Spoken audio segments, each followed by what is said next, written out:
ဒီကိုမရောက်မချင်းဆရာစီကိုဆရာခေါ်ပြီးတော့ဒီကိုမရောက်မချင်းဒါမှဒါရဲ့ကိုပိုင်တန်တရားရှိတယ်ဆိုတော့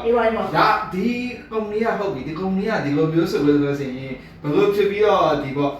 လူသစ်စုဆောင်ကြီးမှာပေါ့ဒီပေါ့ဟိုတာမန်တခြားကုမ္ပဏီတွေကိုမျိုးဒီ officer နဲ့ဒီဝန်ထမ်းတယောက်နေတယ်မဟုတ်ဘဲနဲ့အပြင်လူတယောက်ဘာလို့လက်ခံတာလဲနောက်ပြီးတကယ်လို့အပြင်လူတယောက်လက်ခံမယ်ဆိုလို့ဆိုရင်ဒါ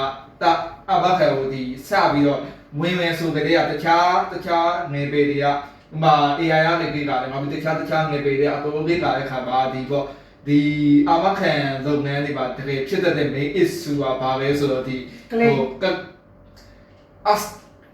agent တယောက်ကနေပြီးတော့ငွေကိုလေနေတာကဖြစ်ဖို့အများဆုံးပဲအမခက်ဘယ်လုပ်ငန်းမဆိုပဲအဲ့လိုမျိုးဖြစ်ဖို့အများဆုံးပဲဆိုပြီးတော့ဒီကကြည့်တော့ဟုတ်ဒီကုမ္ပဏီကတကယ်လို့ recruitment ကဒီကောက်ထိဟိုပေါ့များနေမယ်ဆိုလို့ဆိုရင်တကယ်လို့များကို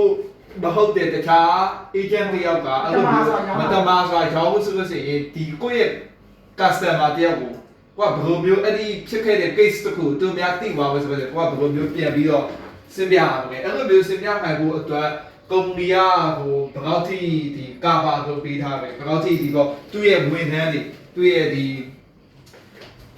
off guide ကိုနဲ့ဒီအကုတ်ကိုတော့ဗကာပဲနဲ့ဒီကုမ္ပဏီရဲ့ဝန်ထမ်းတွေကိုဘယ်လောက်ထိကုမ္ပဏီဘက်ကနေပြီးတော့ကာဗာပေးထားပဲဘယ်လောက်ထိယုံကြည်စိတ်ချရအောင်လုပ်ပေးထားလဲဆိုတာမျိုးတွေအဲ့ဒါမျိုးတွေကိုကြာတော့ကိုရောင်းတဲ့လူတွေကိုပြန်ပြောဖို့အထူးသဖြင့်ကိုကိုယ်တိုင်ဝယ်ဖို့ဆိုလို့ရှိရင်လည်းကိုကိုယ်တိုင်တိငားနေတယ်ကို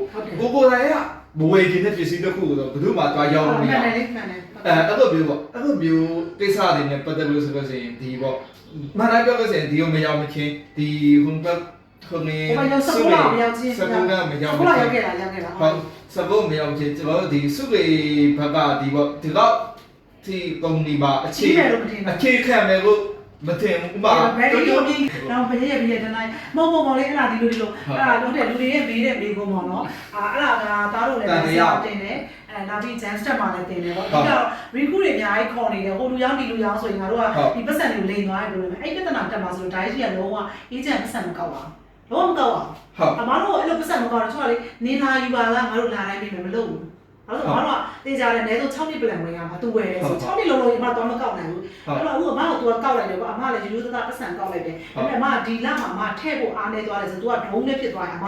तू က policy မသွင်းနိုင် less ဖြစ်နေတယ်ခေါ်တာပေါ့နော်ပတ်စံမသွင်းတာအောင်သွင်းရမယ့်ကာကကြော်သွားအဲ့တော့အမတို့ကတက်တဲ့အရာအမတို့စီမှာကုတ်တွေရှိတယ်အဲ့တော့ခုနကလိုပေါ့နော်အမတို့ recruit ခေါ်တယ်ဆိုတာကကိုယ့်ရဲ့ product ကိုများများသိအောင် agent ဖြစ်အောင် recruit ဆိုတဲ့တောင်းတဲ့ချီရှိနေမယ်လေတောင်းတဲ့ချီတယ်မရအောင်ဘာကြောင့်မရောက်တာလဲဆိုအမတို့ကတားတို့ရဲ့မိခိုးနိုင်မှာအမတို့အများနဲ့မေးတယ်ကိုယ့်အော် contact တွေရှိတယ်တားကနေပြီးတော့တားရောဥမြပေါ့နော်ဥမြကနေသူ့တမီးကို commission ရဖို့ကိုစားရောက်ခိုင်းလို့ရတာတားဘယ်လိုဖြေခဲ့လဲ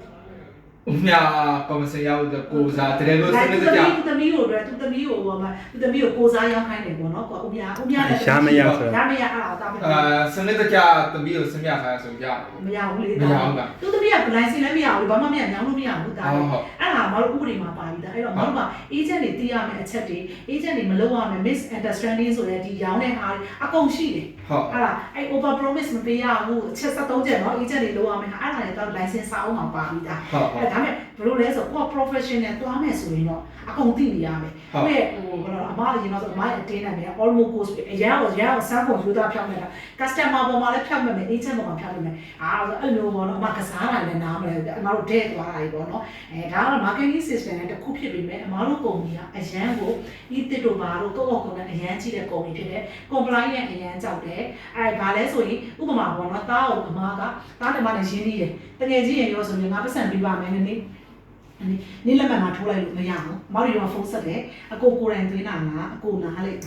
အဲ့လိုနေတယ်ခဏရမောင်တို့က customer ကိုရှင်းပြတာလိုက်သုံးတာဘာဖြစ်လဲဆိုတော့နောက်ဆက်တွဲပြဿနာကိုရှင်းစရာမလိုတော့ဘူး။အမကန်မှာအရေးကြီးတာကလေးပဲ။ကလေးအချိန်ကမရအဲ့ agent နဲ့ပဲပြတ်တယ်ဟုတ်တယ်နော်။အဲ့တော့ကလေးရဖို့အတွက်လည်းကိုကရိုးရိုးသားသားနဲ့ပြပြဝဝနားလေအောင်ရောင်းဖို့လိုတယ်။ဒီလားပွေဟိုဟာပေါ့နော်လောဘအတွက်ကိုကသူ့ရရငါသူပြပြရောဆိုလို့မရဘူးကိုပတ်ဆိုင်ရဖို့တပည့်စဉ်းစားလို့မရအဲ့ချိန်ကတားတေးကြတယ်အမတို့ compliance တားတယ်ဝန်ဒီထိုးခိုင်းတာမပုံနဲ့ဟိုရေးယူတဲ့ဟာလည်းယူမှာပဲအဲ့အတွက်အဲ့ပိုင်းတွေကအများကြီးရှိပါတယ်အဲ့အတွက်လည်းအမတို့က email တွေဘာလို့တောင်းတာအများကြီးတဲ့အမတို့ information တွေတားလို့ email တွေလာတယ် အဲ့မှာပါပြီးတော့ကိုကဘာညာအကုန်ပါပြီးတော့အမြဲတမ်းဖတ်ပြီးကိုအရေးကြီးတယ်ဒါကတော့ဘာလဲဆိုကိုသိလာမယ်ပေါ့နော်ကိုကအခုမှmodule 1 2ပြီးသွားတာဒါပေမဲ့ module 1 2မှာလည်းကိုနဲ့ပါတယ်နော်